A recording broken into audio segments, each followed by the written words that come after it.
오늘 여러분들과 함께 살핀 말씀은 우리가 잘 알고 있는 포도원 주인과 또 그 주인들이 고용했던 일꾼들에 관한 이야기입니다. 이야기는 대략 이렇습니다. 주인이 하루에 여러 시간대에 시장에 나가서 사람들을 불러들이죠. 언제부터 불러들였겠는가? 우리나라 시간으로 이렇게 환산을 해보면 아마도 6시나 7시부터 그들을 부르지 않았겠는가 생각합니다. 그리고 오전 9시에, 그리고 12시에, 그리고 오후 3시에, 그리고 오후 5시까지 나가서 일할 사람들을 불러드립니다. 그리고 6시가 되어서, 그러니까 가장 마지막에 온 사람은 1시간밖에 일하지 않은 거죠.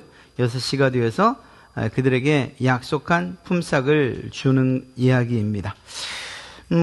성경대로 보면 오후 6시가 맞을 겁니다. 7시는 제가 날이 길어서 1시간 더 일을 시키지 않았겠나 생각을 해봤는데, 성경대로라면 6시에 일을 마치죠. 일을 마치고 품삯을 지급하는 것. 그런데 그 가운데에서 이 품삯에 대해서 불평하고 원망하는 그러한 이들이 있었고, 이 일에 대해서 주인이 이야기하는 것. 내 것 가지고 내 맘대로 하는데 네가 무슨 상관이냐. 좀 야박스러워 보이는 이러한 대답으로서 오늘 이야기가 끝납니다. 주인은 약속대로 모든 사람에게 한 데나리온을 지급했던 것을 알 수가 있습니다. 이 한 데나리온은 그 당시에 노동자의 하루 품삯이었습니다. 그러니까 아침 일찍 와서 일한 사람들과 처음 약속하기를 한 데나리온 약속했기 때문에 사실은 불평할 만한 것은 없었지요. 그러나 그들이 문제 삼았던 것은, 아니 1시간 일한 사람에게 한 데나리온을 줬다면 그러면 하루 종일 일한 사람에게는 그보다 조금이라도 더 주셔야 되는 것, 좀 더 대우해 주셔야 되는 것 아닙니까? 이것이 문제였던 것입니다. 그들에게서 사실은 세상의 가치관이 어떤가 하는 것을 잘 보게 됩니다. 그들이 생각했던 것은 성과죠. 아니, 얼마나 일했냐가 중요한 것 아닙니까? 얼마나 많은 시간을 일했냐, 또 얼만큼 열심히 일했냐, 아니 그것에 따라서 평가하고 지급하는 것, 이것이 상식 아닙니까? 이런 이야기를 하고 있는 거죠. 아마 성경을 읽는 우리들 가운데도, 저를 포함해서 말입니다, 그러게 좀 상식적이지 않다, 이런 생각을 할 수가 있습니다. 아니 많이 일했으면 많이 보상을 받아야 되고, 적게 일했으면 그럼에도 불구하고 불러줬으니까 감사한 마음으로 이해를 해야지. 이것이 우리의 상식입니다. 그런데 이 가운데는 사실은 우리가 알지 못하는 숨겨져 있는 경쟁의식이 있다는, 비교의식이 있다는 사실을 우리는 기억해야 됩니다. 왜 이 사람들이 불평했을까? 내가 앞서고 있다, 또 앞서 일했다, 내가 수고한 노력과 보상에 대해서 내가 거절당했다라고 하는 이러한 생각들이 있는 거죠. 그리고 이것은 세상의 법칙입니다. 경쟁에서 앞서는 사람이 더 많은 것들을 누릴 자격이 있다고 그렇게 세상은 이야기합니다. 그러니까 공부를 하는 데 있어서도 내 아이 얼만큼 더 공부를 많이 시킬까? 할 수 있는 대로, 내 조건이 허락한데, 아니 조건이 허락하지 않아도 이 아이만큼은 하는 이런 생각을 가지고서 아이의 그러한 교육에 열을 올리는 거죠. 우리가 살아가는 세상도 마찬가지예요. 직급, 어떤 한 회사에서 직급이나 또 그 회사가 어느 정도 사회에서 포지션을 갖느냐, 이런 것 따라서 더 높은, 이미 높은 자리를 차지하고 있는 회사에 입사하기를 원하고, 그 자리에서도 어떻게 하면 더 빠르게 더 높은 자리에 올라갈 수 있는가, 경쟁하는 것. 그리고 경쟁에 이긴 사람이 모든 것들을 차지할 수 있는 것. 이거 세상의 원리라고 말할 수 있는 거죠. 뿐만 아니라 이들에게서 세상의 가치관을 보게 되는데, 그건 바로 자격입니다. 얼마나 자격이 있는가 하는 게 중요한 것 아닙니까? 그렇죠. 능력이나 학벌이나 경력 등 자격이 있는 사람이 더 많은 열매를 거두는 것, 더 많은 성과를 거두고 그 성과에 열매를 거두는 것, 당연한 것입니다. 만약에 그렇지 않다면 모든 사람들이 자격 동일하게 많이 배웠던, 많이 가졌던, 경력이 많다, 상관없어, 우리 회사는 그냥 똑같이 신입사원이든 경력직이든 상관없어. 똑같이 지급하겠다. 그걸 높게 책정해도 문제고 낮게 책정해도 문제예요. 누가 그런 회사에 들어가고 싶겠습니까? 내가 인정받는 회사에 들어가고 싶지. 그리고 이 시대의 인정이라는 건 결국 이 돈하고 관계되어 있잖아요. 그러니까 세상에서도 이러한 자격을 따질 수밖에 없고 또 그것이 세상을 살아가는 가장 기본이라니까요. 그리고 그것을 우리는 공정이라고 이야기해요. 공평하다 말할 때 바로 이런 앞선 것들이 잘 이루어지고 그리고 그것에 따라서 평가해주는 그런 사람들을 공정하다, 또 공평하다 이렇게 이야기합니다. 노력과 투자에 대한 올바른 분배와 보상이 이루어져야 된다는 거죠. 사실 우리가 동의할 수밖에 없는 내용들이에요. 오늘 불평하고 있는 이 일꾼들, 내가 그 자리에 있었어도 똑같이 이야기했을 것 같습니다. 참 주인 너무하시네. 우리가 한 데나리온을 약속했어도 저 사람을 한 데나리온 줬으면 적어도 둘은 아니어도 하나 반 정도는 줘야 되는 것 아닌가 이렇게. 그리고 그 생각 안에는 이런 생각들이 깔려져 있는 거죠. 말씀드린 것처럼 이러한 것들은 사실 세상의 가치관입니다. 성과나 경쟁주의나 자격이나 공정, 공평 이런 것들 말입니다. 이러한 품꾼들의 생각과 포도원 주인이 가지고 있던 가치관이 서로 충돌하고 있다는 사실을 우리는 발견하게 되는 거예요. 그러니까 여기서 문제가 생기죠. 과연 포도원 주인은 어떤 생각을 더 가치 있게 여겼을까? 더 가치 있게 여긴 것은 무엇일까 생각해 봐야 됩니다. 적어도 앞서 말씀드린 성과주의나 경쟁심리나 혹은 자격 또 혹은 공정, 공평 세상이 말하는 그러한 것들은 아니었다는 것을 알 수가 있습니다.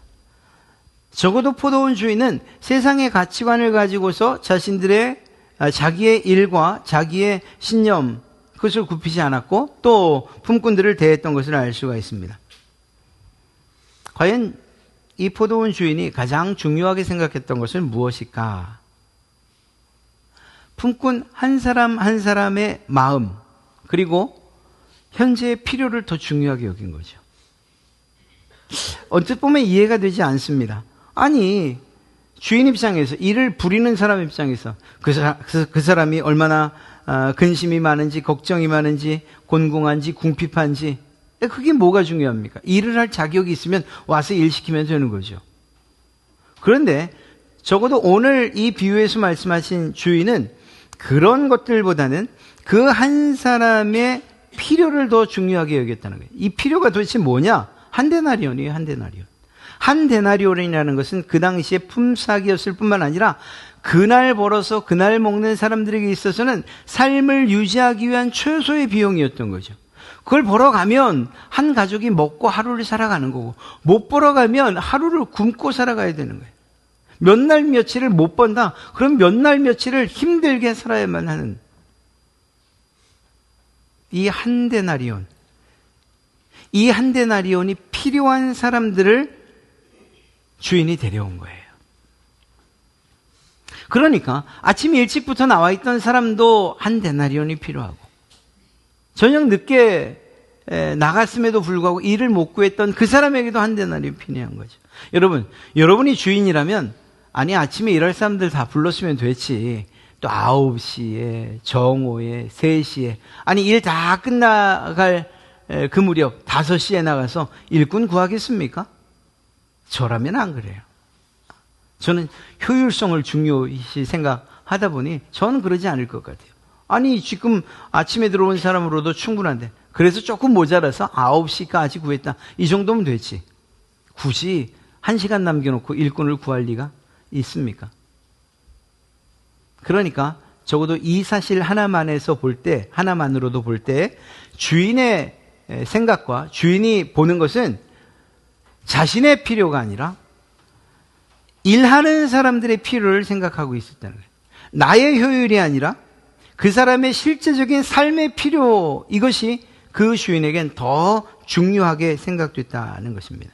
여러분, 5시까지도 일을 못 구한 사람들을 한번 생각해 보십시오. 이 사람들이 과연 어떤 사람들이었기에 아니 5시까지 일을 못 구했을까? 게으른 사람들? 정말로 5시까지 잠자다가 그제서야 눈 비비고 일어나서 일자리 한번 찾아볼까? 그런 사람들이었을까요? 그러진 않았을 거예요. 여러분이나 제가 인력을 구한다면 아침 7시 나갔겠죠. 나가서 구할 겁니다. 쓸만한 사람들 고르죠. 쓸만한 사람들. 건장하고 힘있어 보이고 빠릿빠릿해 보이고 키도 좀 크고 이런 사람들 말입니다. 그래 포도도 잘 따고 그럴 거 아니에요. 처음에 눈에 들지 않았던 사람은 적어도 주인의 생각에는 일을 하지 못할 것 같은 사람들, 그 사람들이 버려진 거예요.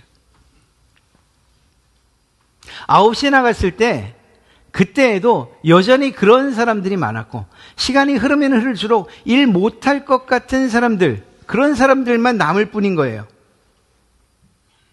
체력이 약하든 신체적으로 장애를 가지고 있든 사회적으로 일할 만한 처지에 있지 못한 그런 배경을 가진 사람이든지 소위 일을 부리는 사람 입장에서는 쓸모없는 사람들, 별 볼 일 없는 그런 사람들, 또 성격상으로 볼 때 너무 소극적이고 일 못할 것 같은 그런 사람들만 남은 것이고 그럼에도 불구하고 그들을 품꾼으로 썼다는 거예요. 게으른 사람들이 아니고 그들에겐 정말 간절함이 있었지만 신체적이든 사회적이든 어떤 조건이 일할 만하지 못해서 그래서 못할 뿐인 그런 사람들이었다는 것입니다. 품꾼으로 쓰는 이가 없었다. 다른 주인들과 다르게 그가 어떤 상태이든 어떤 조건이든 일을 잘 할 것 같든 못할 것 같든 그것이 중요한 것이 아니고 저 사람이 오늘 일하지 않으면 오늘 하루를 굶겠구나라는 이 생각을 가지고서 그 사람을 긍휼과 자비로 일을 시키는 거예요. 제가 이렇게 단정적으로 이야기하는 이유가 있습니다. 포도원 주인이 취한 행동을 먼저 좀 살펴보면 이렇습니다. 제가 말씀드린 것을 정리하는 거예요. 이 말을 오해할 수 있는데요. 쉼표가 들어가야 돼요. 쉬지 않고, 이건 주인이 쉬지 않고 자신의 밭에서 일할 사람을 찾고 있었어요. 아침 7시에 나가서, 아니면 6시에 나가서, 9시에 나가서, 12시에 나가서, 3시에 나가서, 5시에 나가서, 누가? 주인이 직접 나가서, 종을 부린 것도 아니고 주인이 직접 나가서 쉬지 않고 하루 종일 나가서 일할 사람들을 찾고 있었어요. 일할 사람이 없어서가 아니라 주인의 눈에 볼 때에 일하지 않으면 살아가지 못할 사람들을 찾고 있었다라고 봐도 틀리지 않은 거죠. 세상 주인과는 다르죠. 어쩌면 오늘 시간의 구분을 뒀는지 모르지만 어쩌면 오늘 이야기를 좀 더 확대한다면 그는 시장에 계속 서 있었을지도 몰라요. 한 시간도, 단 1분도 자리를 비우지 않은 채. 그래서 일할 만한 사람, 아니 일 못할 만한 사람, 오늘 굶을 것 같은 그 사람들을 불러서 계속 자기의 밭으로, 자기의 일터로 보내고 있었을지도 몰라요. 시간의 구분도 없이 말입니다. 하루 종일. 그리고 무엇이라고 이야기합니까? 어느 시간에 불렀던 시간에 너희도 포도원에 가서 일해라.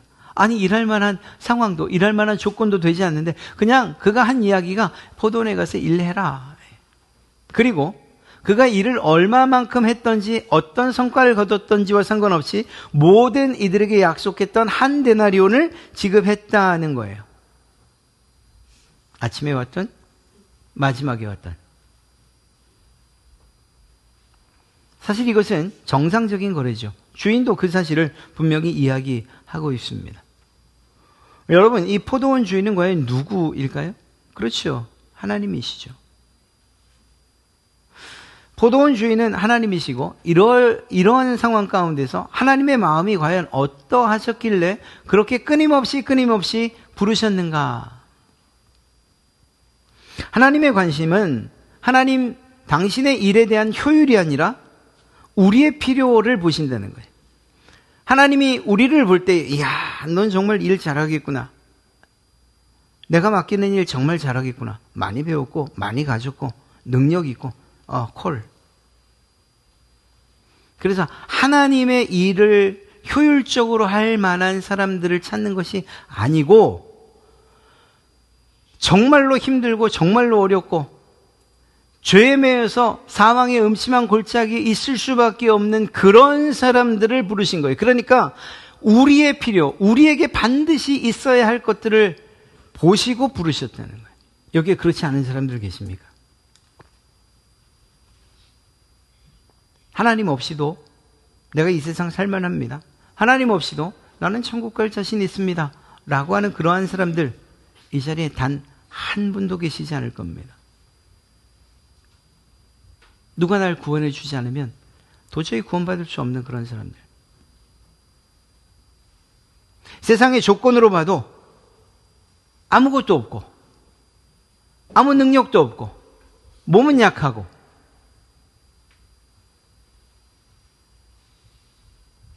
누가 나에게 은혜를 베풀지 않으면 살 수 없는 그런 우리들 아닙니까? 그런 우리들을 하나님께서 부르신 것이에요. 다시 말씀드리지만 이것은 하나님의 필요, 하나님의 효율, 하나님의 일을 얼마나 잘하는가, 자격, 이런 것들이 아니고 우리의 필요를 주께서 더 깊이 그리고 더 심각하게 보신 거죠. 그리고 그런 필요에 따라서 우리가 부름을 받았다는 사실입니다. 그런 점에서 볼 때에 하나님의 부르심과 그 은혜는 조건이 없다는 거예요. 우리는 개혁주의 신앙을 추구하는데 개혁주의 신앙에 5가지 핵심 교리가 있습니다. 그 앞글자만 떼서 튤립이라고도 이야기하는데 그것들은 이것입니다. 전적인 타락. 모두가 타락했다. 전적으로 완전히 구원의 소망이 없는 그렇게 타락한 존재들이라는 거예요. 우리는. 또한 그러한 가운데에서 무조건적인 선택, 우리에게 어떤 조건이 있어서 하나님이 선택한 것, 구원받을 만한 조건이 있어서 선택하시고 하나님의 백성 될 만한, 자녀 될 만한 자격이 있어서 우리를 선택하신 것, 어떤 조건을 가지고서 선택하심이 아니라는 거예요. 우리 입장에서는 하나님께서 아무런 자격도 없는 나를 무조건적으로 선택하셨다. 우리에게는 하나님의 이 선택에 있어서 아무런 조건도 제시할 만한 것이 없다는 거죠. 그럼에도 불구하고 하나님의 속죄는 제한적이라는 거예요. 하나님께서 선택하신 자들을 속죄하신다는 거죠. 또 나아가 하나님의 은혜가 여러분에게 임하면, 하나님께서 택하신 자들에게 임하면 그것들을 거절할 자들이 없다는 거예요. 불가항력적인 은혜. 그리고 성도의 견인, 하나님께서 도우셔서 참고 견디게 하신다는 거예요. 끝까지 주님께서 우리를 영광스럽게 하시는 날까지 우리가 참아내도록 우리를 도우신다는 거죠. 보십시오. 우리의 선택은 무조건적이고 우리가 받는 은혜는 우리가 거절할 수 없는 그런 은혜인 거예요. 5시에 부름받은 사람, 얼마나 감사한 마음으로 그가 선택받은 것은 무조건적인 선택이죠. 그가 거부할 수 없는 은혜예요. 거부할 수 없지요. 당연히 먹고 사는 일, 그 하루를 살아가는 일, 가족이 살고 죽는 일이 자기의 손에 달렸으니까. 아니 그것 아니고도 하나님께서 빼고 또 뺀다고 해도 이제 1시간밖에 안 남았는데 왜 저를 부르십니까? 라고 뒷걸음친다 하더라도 그 주인은 그를 정말 멱살을 잡아서라도 그의 일터에 집어 넣으셨을 거예요. 우리 인간이 하나님의 은혜를 거절하거나 항거할 수 없습니다. 왜냐하면 그렇게 주어지는 은혜이기 때문이죠. 하나님은 어떤 분이시냐? 그 마음은 포기하지 않는 분이에요. 우리의 인생의 마지막 순간까지 부르시는 그러한 분이라는 것입니다. 성경에 기록된 가장 대표적인 예가 누굴까요? 예수님 십자가 한편에 있던 그 구원받은 강도 말입니다. 내가 오늘 나와 낙원에 이르겠다. 마지막 임종의 순간에 예수 그리스도를 만난 거다. 그 부르심에 응답한 거잖아요. 마지막 시간에 내 일터에 와서 일해라, 내 포도원에 들어가라 라고 하는 그 이야기를 들은 그 사람이나 마지막 죽음의 순간에 주님의 부르심에 응답하여 낙원에 이르는 그 강도나 동일하죠. 마지막 순간까지 부르시는 분이에요. 이 점은 우리에게 아주 정말 큰 소망을 줍니다. 혹시 여러분들 긴 세월 동안 누군가의 구원을 위해서 기도하신 분들 계십니까? 포기하지 마십시오. 아니, 주님이 포기를 안 했는데 왜 우리가 포기를 합니까? 그렇죠? 마지막 순간까지 부르시는 분. 정말로 숨 거두는 그 순간에라도 주님이 부르실 수 있다니까요. 그러니까 우리가 쉽게 포기할 일들은 아닌 거예요. 하나님은 효율이 아니라 긍휼과 자비로 우리를 대하시는 분이라는 것입니다. 말씀드린 것처럼 이 포도원 주인이 자기의 농사만을 위해서, 포도원을 가꾸는 일만을 위해서 사람을 찾았다면 5시에 아무런 능력이 없고 연약해 보이고 부족해서 일을 못 찾고 있는 그 사람들을 부르지는 않았을 거예요. 그게 맞는 말 아닙니까? 그럼에도 불구하고 이 포도원 주인은 자기 포도원의 효율을 위해서가 아니고 아직도 남아있는 사람들에 대한 긍휼과 자비로 그들을 부르신 것이라니까요. 이거 우리가 잊지 말아야 됩니다. 하나님에 대한 우리의 오해 혹은 태도가 바로 여기에서 시작되는 거예요. 하나님도 세상의 가치관으로 우리를 대하시지 않는가, 우리를 평가하지 않는가 하는 이런 오해 말입니다. 하나님도 내가 신앙생활할 때 내게서 성과를 내기 원하시고 내가 경쟁해서 좀 더 앞서가기를 원하시지 않으시는가? 성도로서 세상에서 무엇인가 일할 때 앞서게 하고 또 높아지게 하길 원하시는 그러한 분 아닌가? 어떤 자격을 가지고서 교회 안에서 옳고 그름 혹은 또 높고 낮은 이러한, 사실 높고 낮음은 없으면 말입니다. 어떤 직분이나 어떤 일들을 맡길 때 자격의 기준을 가지고서 우리에게 일을 시키는 분 아닌가? 그리고 그것을 공정이라고 말하며 더 나아가 신앙을 효율로 대하시는 분 아닌가? 아니에요. 성경을 가만 보세요. 아니 뭐 이런 사람이 믿음의 조상이라고? 아브람만 봐도 그렇고 야곱만 봐도 그래요. 그나마 이삭이 좀 덜한데 말입니다. 야곱의 이야기 보시고 아브라함의 이야기 보세요. 야, 나도 안 할 짓을 믿음의 조상. 베드로, 아니 그렇게 떵떵거리면서 내가 주님과 죽겠습니다 라고 했는데 얼마 지나지 않아서 예수님을 모른다고 3번이나 정말 한심스럽다.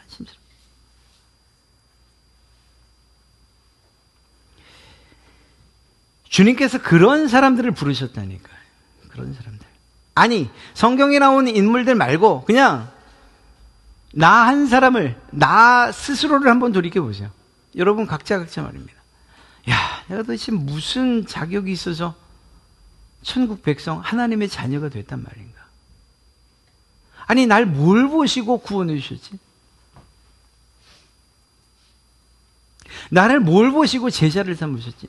아니, 제자라고 하면 적어도 뭔가 능력도 있고 또 가르침에 대해서 학습도 잘하고 그리고 그 뒤를 정말 잘 따라갈 때 제자라고 할 수 있는데 도대체 날 뭘 보고 제자로 부르셨지? 이런 생각 안 드세요? 참 많이 들어요. 아니, 여러분들도 정말 그런 고민을 조금만 하신다면 그러게 정말 그렇구나 하는 이러한 저와 같은 공감을 하실 겁니다. 그런데 그렇게 생각하는 거예요. 세상의 가치관을 가지고 우리를 평가하지 않으시겠는가? 결코 그런 분이 아니십니다. 그러다 보니까 다른 사람들과 비교를 해요. 그리고 그 비교 때문에 불평과 불만을 갖게 돼요. 다른 사람보다 좀 못하게 생각되면, 내가 받는 처우가 좀 못하다고 생각되면, 아니 처음 나온 사람이 기도하니 하나님이 응답해 주셨는데, 아니 내가 몇 년을 두고 기도한 것 응답하지 않... 아니 이게 뭐 이런 일이 있습니까 하나님? 신앙한 지 얼마 되지 않은 사람 은혜 받았다고 펄쩍펄쩍 뛰는 것 같은데 나는 말씀을 들어도 냉랭하고, 아니 도대체 왜 그러십니까? 저만 미워하십니까? 헌신과 봉사는 내가 다 하는 것 같은데 아무도 안 알아. 심지어는 목사도 안 알아주네요. 마음 상하죠. 아니 그리고 그냥 이뻐하는 사람만 이뻐하는 것 같아. 이런 생각하시면 속상하죠. 그것으로 인해서 불평과 불만을 갖게 될 수밖에 없어요. 하나님을 그렇게 오해하면 말입니다. 포도원 주인을 오해했잖아요. 야, 정말 저 사람은 어떻게 저렇게 공정하지 않을 수 있는가? 아니 일한 시간이나 그 해놓은 성과를 보면 이렇게 우리를 대우할 수 없는데 라는 생각을 가졌으니까 불평과 원망을 했던 거죠. 이런 일이 교회 안에서도 동일하게 일어날 수 있다는 겁니다. 하나님을 오해하면 말입니다. 내가 받은 은혜에 대한 감사가 아니라 다른 사람들의 복받은 것에 대해서 질투하는 일들이 일어날 수도 있는 거예요. 아니 이미 우리가 받은 한 데나리온이 있잖아요. 우리가 영육간에 구원받았다는 이 사실보다 더 값진 그러한 상급이 어디 있습니까? 이미 받았잖아요. 이미. 그럼에도 불구하고 그 받은 은혜에 대한 감사, 그것이 아니라 다른 사람들이 이래서 복받고 저래서 복받고 복받은 것 같은 것, 그런 것 가지고도 질투하는 것. 하나님에 대한 오해인 거죠. 그러다 보니까 말씀드린 것처럼 하나님은 불공평해. 정의롭지 못해. 아니 공의와 정의의 하나님이라 하시면서 어떻게 이런 결과 이렇게 처리하실 수가 있지? 라는 이러한 생각으로 하나님을 향한 서운함이 생기게 된다는 거예요. 혹시 하나님에 대해 서운하신 분들 계십니까? 아니 왜 내 기도는 안 들으시냐고. 왜? 내가 이거 가지고 몇 년을 기도했는데 나만 미워하시는 것 같아. 그러실 리 있습니까? 그러실 리 있습니까? 우리가 잊지 말아야 될 것, 그것이 있다면 이것입니다. 이것은 오늘 여러분과 제가 함께 기도할 기도의 제목이기도 합니다. 하나님은 한 사람의 육적인 그리고 무엇보다 영적인 필요를 채우는 분이세요. 우리에게 그것이 필요하잖아요. 여러분 살면서, 아니 죽어서조차 우리에게 필요한 것이 있다면 그것이 무엇이겠습니까? 구원 아닙니까? 그것이 한 데나리온 아닙니까? 주님의 부르심에 응답했던 모든 사람들 가운데에 이 구원을 얻지 못한 이 있습니까? 예수님을 믿는데 구원해 주지 않은 그런 분들이 있습니까? 없지요. 어린아이나 어른들이나 상관없습니다. 처음 믿었던지 오래 믿었던지 상관없습니다. 그가 어떤 신체적인 조건을 가지고 있든지 가지고 있지 못하든지 학식이 있든지 없든지 돈을 가지고 있든지 없든지 재능이 있든지 없든지 간에 아프거나 건강 아무 상관없어요. 그냥 예수님을 믿는다고 고백하면, 믿음으로 고백하면 그에게 구원이 주어졌습니다. 그리고 우리가 바로 그 수혜자들입니다. 받을 걸 이미 다 받았다고요. 약속한 걸 받았다고요. 그러니 우리가 사실은 불평하거나 원망할 게 없지요. 하나님은 세상의 기준이나 효율로 우리를 선택하지 않으신다니까요. 세상의 기준으로 우리를 바라봤다면, 그리고 그런 기준을 정했다면 이 자리에 몇 명이나 올 수 있겠어요? 자, 이제부터 재산조사해서 정직하게 보고해. 내가 어느 정도 할까요? 뭐 한 10억 할까요? 10억 이하는 이 자리에 들어오지도 못해. 저부터 없을 겁니다. 10억은 무슨. 자, 키도 우리 제자 175. 저 이 자리에 뭐 있을 수가 없습니다. 날씬하고 이뻐야 되니까 여자는 55, 남자는 70kg 이상 안 돼. 어떤 기준이어도 이 자리에 있을 수가 없네요. 있을 수가 없어요. 건강해야지. 경력 조사, 조회해서 그 결과에서 다 보고. 이러한 세상의 기준을 가지고서 우리에게 구원의 기준으로 제시하셨다면 누가 이 자리에 있을 수 있겠냐고요. 내 일을 하는 게 쉽냐? 쉽지 않으니까, 그러니까 이제 할 수 있는 사람만 뽑겠다. 재능, 자격증 몇 개?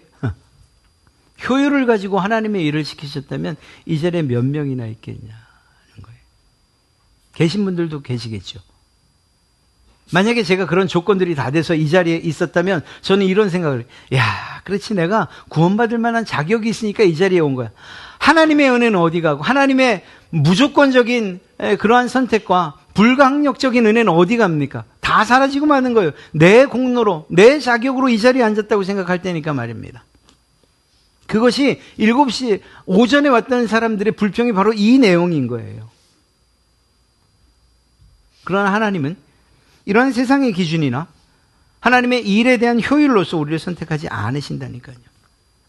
여러분이나 저 하나님의 은혜의 수혜자입니다. 그냥 은혜를 받은 자들이에요. 그냥 일방적으로 주어지는 은혜를 그냥 받았을 뿐이에요. 너 포도원 가서 일해. 네, 그것뿐이에요. 그것뿐이에요. 다른 것이 없어요. 그러니까 우리에게 나올 것은 감사밖에 없는 거예요. 더 나아가 은혜는 비교와 경쟁의 대상이 아닙니다. 어떤 사람에게 이러한 은사가 주어지고 어떤 사람에게 이러한 은사는 비교의 대상이 아닌 거예요.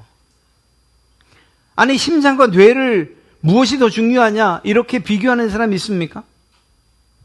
손과 발 가운데 무엇이 더, 아니 5손가락 가운데 어느 손가락이 더 중요하냐, 애들이 하는 이야기죠. 중요하지 않은 손가락이 어디 있습니까? 모든 것이 다 중요한, 모든 것이 다 소중한 것이고 모든 것이 다 하나님의 은혜를 받은 사람들이에요. 그렇다고 한다면 그 안에서 비교하고 경쟁할 것이 무엇이냐는 거예요. 교회 안에서 이건 정말 중요해요.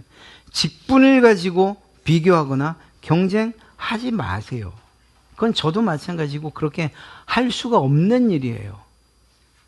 성별을 가지고는 더더욱이 그러지 마세요. 하시는 사역 가지고도 그래서는 안 돼요.